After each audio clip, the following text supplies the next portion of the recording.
তিন ক্লাবের জন্য আর কতবার সময় পেছাবে বাফুফে?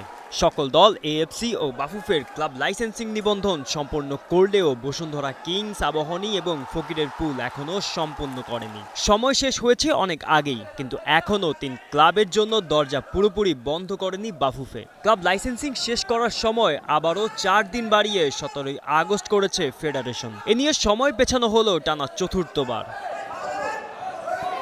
শুরুতে সময় ছিল 4 আগস্ট, এরপর 7 আগস্ট, তারপর 11 আগস্ট। নির্ধারিত সময় পেরিয়েও তিন ক্লাব শর্ত পূরণ করতে না পারায় বৃহস্পতিবার আবারও 4 দিন সময় বাড়িয়েছে ফেডারেশন। 17 আগস্টের মধ্যে শেষ করতে হবে সব কাজ।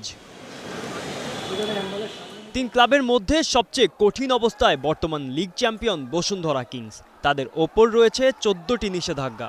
আবাহনীর 3টির মধ্যে 2টি প্রত্যাহার হয়েছে, আর এখনও বহাল রয়েছে একটি।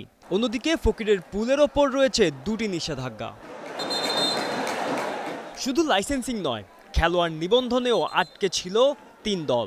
বৃহস্পতিবার ছিল নিবন্ধনের শেষ দিন। নিষেধাজ্ঞার কারণে খেলোয়াড় নিবন্ধন করাতে না পারায় সময় বাড়িয়ে 19 আগস্ট করেছে বাফুফে।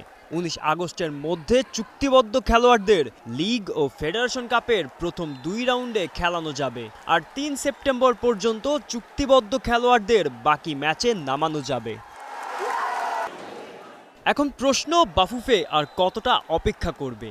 21 আগস্ট চ্যালেঞ্জ কাপ দিয়ে মৌসুম শুরুর পরিকল্পনা থাকলেও সূচিতে পরিবর্তন আসতে পারে। বড় কোনো ক্লাব খেলতে না পারলে বিসিএল থেকে 2টি দলকে প্রিমিয়ারে তোলার প্রস্তুতিও রেখেছে ফেডারেশন। বাফুফের আশা এই কয়েকদিনেই জটিলতা কাটিয়ে ক্লাব লাইসেন্সিং শেষ করবে 3 দল।